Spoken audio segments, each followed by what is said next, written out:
မင်္ဂလာပါရှင် Pure Audio Library မှာပြန်လည်ကြိုဆိုလိုက်ပါရနော်ဒီနေ့မှာဆိုရင်တော့ Pure ကလင်းရတဲ့သောနွားကြောင်းသားလေးဆိုတဲ့ပုံမြင်လေးကိုဖတ်ပြပေးသွားမှာဖြစ်ပါတယ်ဒီပုံမြင်လေးရာဆိုရင်လည်းဆရာကြီးဤစောရဲ့လူသိများတဲ့ပုံမြင်လေးတွေကတစ်ပုဒ်ပဲဖြစ်ပါတယ်ရှင် Pure နဲ့အတူပုံမြင်လေးကိုနားဆင်ကြည့်လိုက်ကြရအောင်လားရှင်တခါကတောင်ကုန်းလေးတစ်ခုရဲ့နားမှာနွားကြောင်းနေတဲ့ကောင်လေးတစ်ယောက်ရှိပါတယ်တဲ့သူဟာနေတိုင်းနွားတွေကိုမျက်စားခိုင်းရင်းနဲ့ပြီးလာပါတယ်ဒီနေ့မှာတော့သူဟာ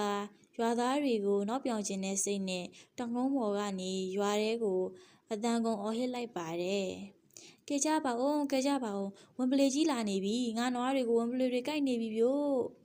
ရွာသားတွေဟာကောင်လေးရဲ့အော်တန်ကိုကြားတာနဲ့အလုပ်တွေကိုပြစ်ထားခဲ့ပြီးဒုတ်တွေဓားတွေကန်ကတောင်ကုန်းပေါ်ကိုပြေးတက်လာကြပါတယ်။ဒါပေမဲ့တောင်ကုန်းပေါ်ရောက်တဲ့အခါဘာဝင်မလွေမှမရှိပဲနွားတွေကအေးစေးမျက်စားနေတာကိုပဲတွေ့ရပါတယ်။ကောင်လေးကတော့ရွာသားတွေမောပပန်းနဲ့ပြေးတက်လာတာကိုကြည့်ပြီးဟာ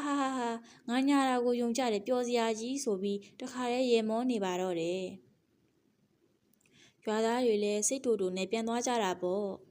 နောက်ရက်နှင်းငယ်ကြတော့ကောင်လေးဟာထပ်ပြီးပြင်းလာပြန်တယ်။ဒါနဲ့အရင်အတိုင်းပဲဝင်ပလွေလာပြီးပြို့ကြကြပါဦးလို့ထပ်អော်ပြန်တယ်။ရွာသားတွေဟာတကယ်များလာနေပြီလားဆိုတဲ့ဆိုရင်စိတ်နဲ့ထပ်ပြေးလာကြပြန်ပါတယ်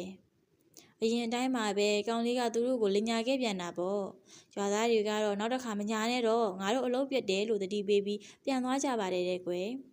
အဲ့ဒီညနေဆောင်မှာတော့တကယ်ဝင်ပလွေကြီးတကောင်ဟာတောထဲကနေထွက်လာပြီးနွားအုပ်ထဲကိုဝင်ဆွဲပါတော့တယ်။ကောင်လေးဟာတိတ်ကိုကြောက်လန့်သွားပြီးအာကိုတကြီးနဲ့អော်ပါတော့တယ်။ကဲကြပါဦးအခုတကယ်ဝင်ပလေလာနေတာပါတကယ်ပါဗျာကြကြပါဦးဒါပေမဲ့ရွာသားတွေကတော့ဟိုကောင်လေးနောက်တစ်ခါလိမ့်နေပြန်ပြီငါတို့မသွားတော့ဘူးဆိုပြီးဘယ်သူမှလာမကယ်ခဲ့ကြပါဘူးကွယ်